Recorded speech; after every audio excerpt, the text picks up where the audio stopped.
Hello and welcome to We Poets. My name is Sally Baker and I'm the host of We Poets. We Poets is a poetry show for boys and girls between the ages of 6 and 13. So if you would like to be on We Poets, please call me at my office and the number is area code 510-848-6905. In addition to interviewing children, I'm always looking for adult guests to come and tell boys and girls something about their careers or their jobs. So today we have a very special guest, and her name is Helga Alessio, and she's going to be talking about cooking with kitchen scraps to stop food waste. So I know we're going to have a wonderful interview and then a demonstration. So without further ado, here's Helga. Hi, Helga. Hello, Sally. Very nice to be with you today. Good. I'm so glad you could come and tell us all about your wonderful career or job, is it? Sure.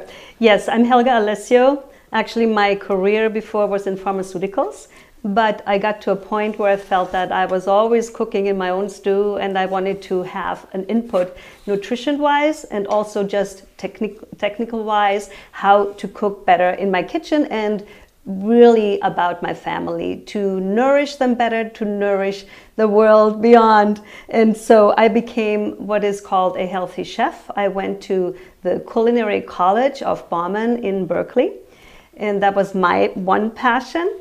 And the other passion is actually recycling and not wasting food as much as I'm able to really utilize everything that I can.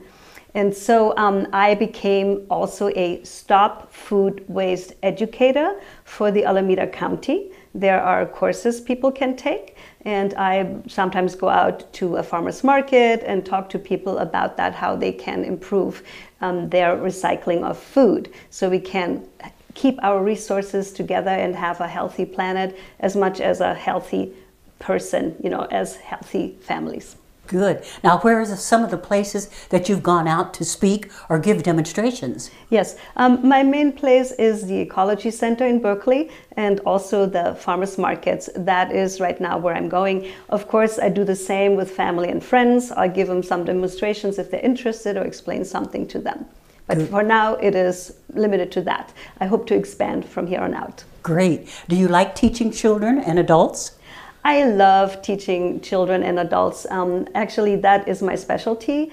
I do better one-on-one, and as we all know, in the last couple of years, we couldn't do that very well. So I prefer actually to look people in the eye and be interactive, have their suggestion as well come to me. And so, I'm glad that we are together here again and we can do this in person. Yes, well, we were going to do this 2 years ago, but we couldn't because of the epidemic. So I'm so glad that you could come back now and do a wonderful interview.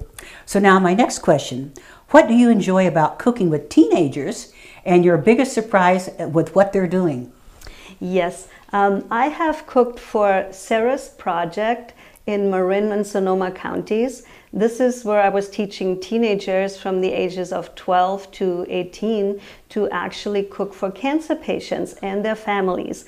And what most surprised me about them was their amazing commitment and their ability to work safely, to work as a team. And I must say, the reliability was amazing. People would always show up, and this is twice a week for 4 hours each, and that is after school. So it was, to my utter amazement, that really everybody in the crew was there. There were usually 12 volunteers every time, and punctual and on the spot and helping out, and also their safety awareness was important to us. For one thing, we cannot sneeze into our food, of course not. Right. for I think we've become much more aware of that just lately. But also knife safety. So I was teaching knife safety because we're using these 10-inch knives actually, and so people could not just run around the kitchen with the knives going outwards. No, they had to learn to hold the knives close to their bodies and with the point downwards. So anyway, I love actually teaching kids about cooking. I think there's a lot of excitement and fun in it as well, and education. Yes, yes. And did your teenagers get credit, school credit for doing this? Yes, they did, yes. So the commitment was always for half a year, But if the teenagers would commit to a full year, they could graduate and they would become a teenage chef and they would get an apron. And yes, and so some of my students went on and they actually became professional chefs, or they just started working in kitchens, because actually we work in professional kitchens. Good, good. My interns too, they get credit. They have to give us a year commitment and they come here and learn how to produce We Poets. So teenagers are good people for our future to go on with these various jobs. Yes. Yes. Now my next question, why do you think it's important to stop food waste? Well, apparently so much of our food gets wasted. Yes. Some in transportation, some in the store, but a lot of it in our refrigerators or our kitchens. And this is the awareness I would like to teach, because there are a lot of parts to the food that we can actually utilize. For instance, we do not have to throw out a broccoli stalk. We can peel it and then we can chop it finely and add it to our soups or to our stir fries. And there are lots of little tips and tricks, and I will teach you some of that during my demonstration. Great, great. It is important to not let the food go into the gray bin or the landfill. Yes. Because what happens is, as it decays underground, it creates methane. And methane is an extremely toxic gas, not only for us, but also for the environment. What happens, it goes up and it does not let the heat escape from the planet. So we want to keep that from happening. It's also better than composting, because we can capture the resources that are in the food. For instance, you know, it was grown, it was harvested, there was a labor involved, there was transportation involved, refrigeration, there was storage at the store, there's also us taking our car there or our bicycle to buy the food. So you can see there are a lot of resources that's hiding in the food. And not only to speak about water, I mean water. 1 almond contains 1 gallon of water. So we will look into that a little bit further when we have the demonstrations. I will explain a little bit more then. Okay, now before we start our demonstration, would you tell us how people can contact you? It'll come up on the screen, but you tell us too, please. Yes, sure. Yes, it will be alessiohelga@gmail.com. You can certainly email me if you have an interest for me to teach, maybe at a school or something like that, or at a community center. I'd be more than happy to do that in the Bay Area. Great. Well, I want to thank you so much. And now we're going to do this wonderful demonstration. So boys and girls and ladies and gentlemen, stay tuned. Helga is now going to give us a demonstration. Welcome to our little kitchen show today. I'm Helga Alessio. I am a healthy chef and a Stop Food Waste educator. So today I will show you some tricks that you can use for your family to save food from going to waste. Right now, this is a wonderful season to have all kinds of fruits. Some of them you may buy and you may be disappointed in. So for instance, there are some pears still on the market, but they are a little bit hard and not so tasty. Apples, apricots, berries. So once you get berries from the store or wherever you go, farmer's market, please do store them correctly. That prevents waste right from the get-go. So here we have strawberries with a paper towel underneath it, or blackberries. Same thing. It keeps the moisture at bay. So what we'll do, we'll make a fruit cobbler that you can easily do in your house with any fruit that you have handy. I recommend anywhere between 3 and 5. So we're going to pour this fruit in a bowl. So there are the pears, the apples. So you just want to chop them about the same size so they bake at the same temperature and they're all through. So these are wonderful apricots. I have one here I wanted to show you that is definitely not perfect, and that's what we're all about. We want to not waste this apricot, which is bruised and is a little bit off color, but it will definitely go in here, okay? Just so you understand what I'm trying to do here. All right, so we'll have this fruit first, and now I'll set this aside, and I will mix the magic sauce. For that, I have brown sugar, tablespoon each, and some starch or tapioca, also 2 tablespoons each. I will add some cinnamon to that, just a pinch. And vanilla, about a tablespoon. And lemon juice. So the magic is lemon juice and vanilla together. It is wonderful to the palate. So you see, I had started to juice the lemon, but it's an incomplete lemon. Why? I always take the zest off first. I cut this off the lemon, and I will save it in a zest bag. You can see in here there are already a bunch oranges that I peeled and all that. So this can just go in your refrigerator and it will become dry, and you can use it anytime later you want. You just reconstitute it with a little bit of hot water, and it can go in your cakes or it can go in tea, wherever you want this. So here we go. Here's our lemon juice. We're going to add that to the sauce. And now we just have to mix this thoroughly. Thoroughly is important because you do not want to have any lumps in there later. Or your grandpa will say, oh, what's that? What did you put in here? So you can see it will have a pretty nice consistency. You can use a fork too. You do not have to have what I'm using. These are just professional tools I have. So don't worry, a fork will do. Okay. And now we will pour this in here, but before that, we will add something that you have in your cupboard. It could be just oatmeal. It could be a granola that nobody likes. Like in my house, they were going, what's this? Doesn't taste well. Raisins, nuts. I also add something from here, some leftovers. You can see there's some powder in there. That's at the bottom of the nut bag usually. And I will add that in. We do not have to throw that out. There's no reason to do that. Okay, and now we just mix the fruit first. And then we'll mix the sauce in there.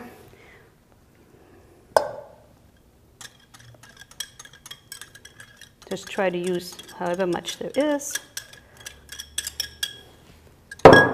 And again, blend this up very well. I'll show it to you so you can hopefully see. The colors are already popping, and you'll have a delicious smelling melange of all kinds of seasonal fruit. Okay. Then you just take a bowl that you can bake, or any kind of container that can go in the oven. Pour this in.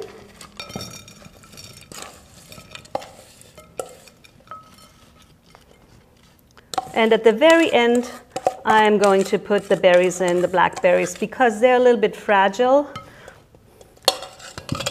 And you don't want them to go all over, because then everything gets stained with blue stains, and you want this to look good. So here we go. So the berries, just kind of pop them in somewhere where it looks good, maybe all around. However many you have. Okay, here we go. Okay, and this is what it looks like in the end. So you just stick it, you can use your toaster oven. Toaster oven, 350 degrees for 35 minutes, and you're good. So now we'll do a little dip for the hot summer month, something that you don't have to cook. You may have some leftovers from cauliflower, and you could use that in this garbanzo dip. Garbanzo is the same like chickpeas, so you may have eaten some hummus, and this is very similar. So over here, what we have is we have the garbanzos. I am utilizing the liquid the garbanzos were in, because you need to puree it, and this is the only way, you need extra liquid. You don't want to throw it out, because then you're going to need to use water. I have extra saved from having steamed the cauliflower. So we do want to save water here too, because again, if one head of salad takes 15 gallons of water, we do not want to waste any water. Then we just add the cauliflower. Now you see the little cauliflowers that we usually eat, but here's a surprise. It's hiding in the middle. It's the stalk of the cauliflower. And I will add that to our dip as well. You can see, it's kind of a knobby little thing, and out comes the 10-inch knife, and we're gonna just chop it a little bit finer. All of this has been steamed. I want to be clear about that. This is not something that is just raw. It would be too hard otherwise. And you throw that in. Now we'll do our condiments here. We'll need some olive oil in there. need lemon juice.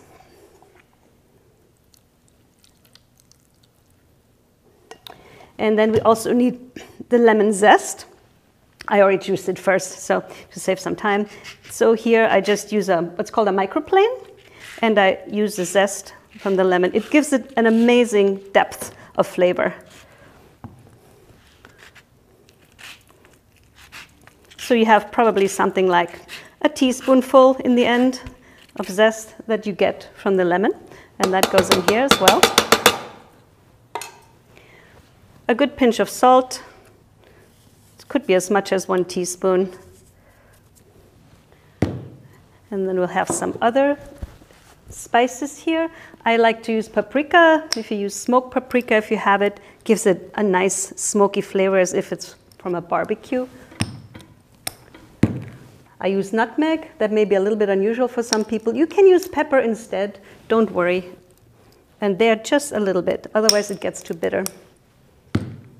And some dill, one of my favorites. Goes so well with cauliflower.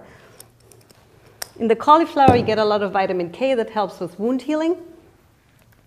And we do not need the cumin. All right. So let's see how this will go. This will be a little bit loud here. Here we go. You want to give the blender a pretty good whirl because otherwise you won't have this wonderful creamy consistency that you want later when people dip their chips into it. Okay, so this is good.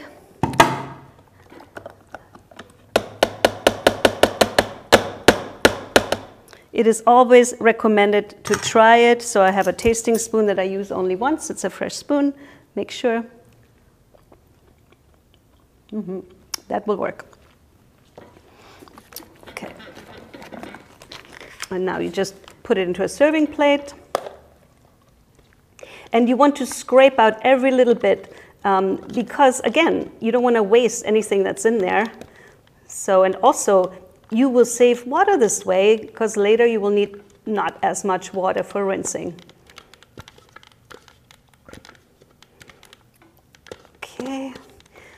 Then add some tomatoes, make it look nice. It's always about looks, you know, with food. Presentation is the word.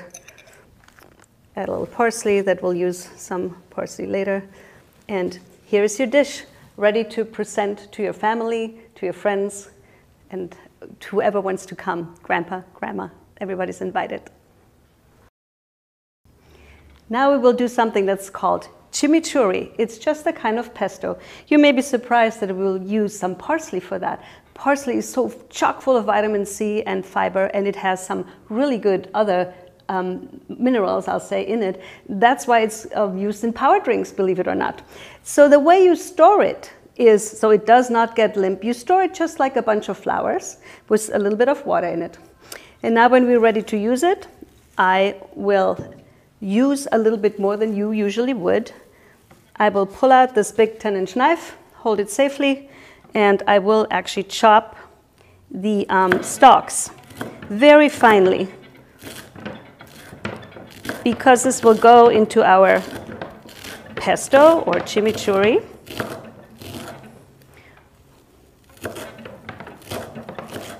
So I'm using up the whole bunch. The reason for that is you really want intense nutrition here. You don't want to just have a little sprig like that. You know, you want more than that for your health. So this will go in here. We'll just have a small little blender here these are inexpensive. You can sometimes get those for like $20 in the stores. Okay. And now we will need some vinegar. Pretty good splat, about 1/4 cup. And we will need olive oil. That's also about 1/4 cup. A bit of pepper.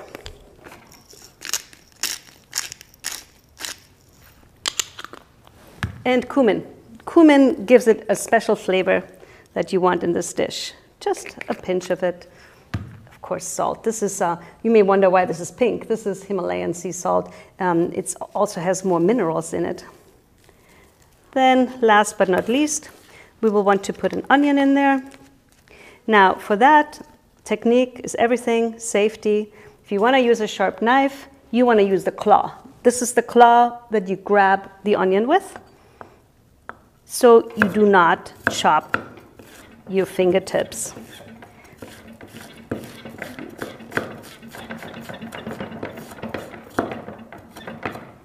Okay, the onion goes in here. And at the very last, some garlic. Here comes another trick. There is a clove of garlic. And you know, it's so messy to have to peel it. There's something much quicker. You could take a wide spoon as well. I'm taking my chef's knife. I hold it on top and I give it a really good whack. And now it comes easily out of its peel. And you just chop it a little bit because the blender will help chop it finer. Got it. Put all this together.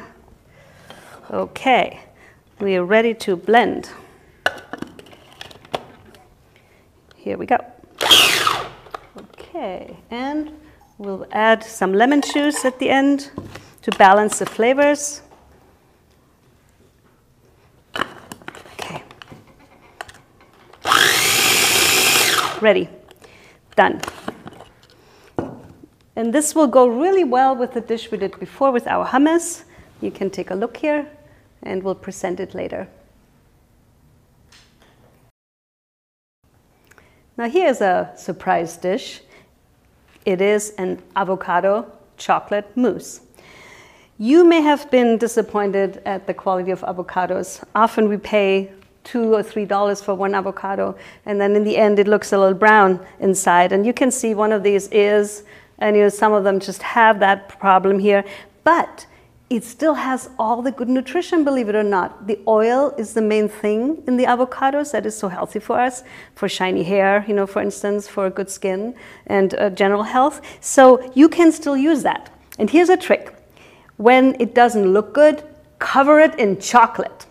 So we're gonna just scoop out these avocados into our blender. Okay, I'll show you a technique how to get that pit out of that avocado. You just take a knife and you hit it and the pit comes out. And then you can use a spoon to just scoop it out. This way you get most of the avocado out, and that's what you want. You don't want to waste.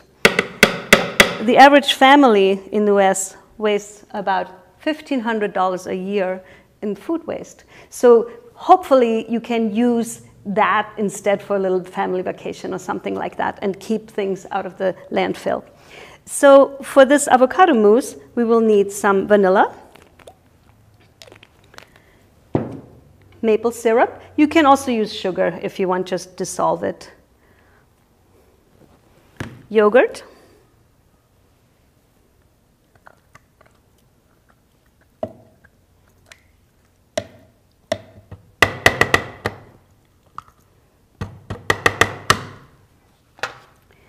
A pinch of salt, believe it or not. It just activates our taste buds. And chocolate powder. Oops. Okay. All right, and a bit of cinnamon. You'll be surprised that you will not see any green at the end of blending this. Here we go.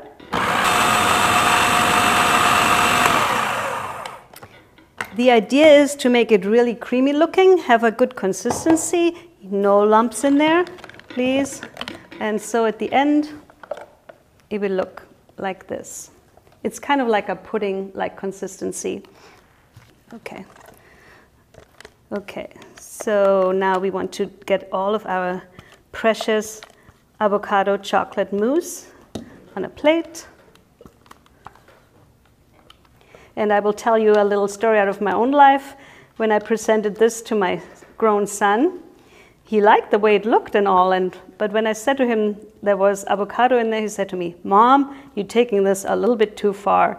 And frankly, I think I have not taken it far enough. Anyway, so here's your beautiful consistency, and you want to, of course, decorate that with strawberries we talked about before.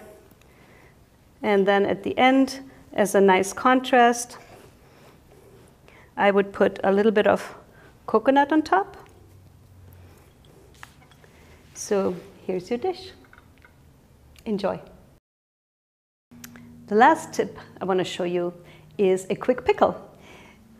If you go on a family vacation and you see in your refrigerator there's this limping cucumber that I had this morning, for instance, or there's still some cauliflower left from what you did, you can do a quick pickle. All you need is a little brine. It takes a third of a cup of hot water. You dissolve a teaspoon of salt in that, and then you add 2/3 of a cup of vinegar. That's all you need. And then you just, here you have the sliced cucumbers. There's nothing else in there, and you can just add the brine to it. Close it. Shake it a little bit. You're good. Same with the cauliflower.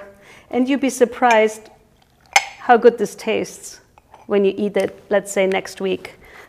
It will probably keep at least a week, if not longer. I mean, I've had pickles last me for a month, like this one. This one was radish, and it's still very good in salad. So I can highly recommend the technique if you just need to preserve something very quickly because you're off, busy with something else. So thank you for having joined me today. I will invite Sally back in. This is the end of our show. I hope you try your own tricks and be creative about it. And please remember, don't trash it, just mash it, and we'll be good. Hello again. I'm Sally Baker, the host of We Poets, and I want to thank Helga for coming and doing this wonderful demonstration. Helga, it was wonderful. We all learned so much, and I hope people will call you. And again, would you give us your name and your telephone number or where we can reach you, please? Yes, sure. My name is Helga Alessio. I'm a healthy chef and stop food waste educator. My phone number is 510-649-8520 in case you need to talk to me. And thank you so much. It was a pleasure to work with you today.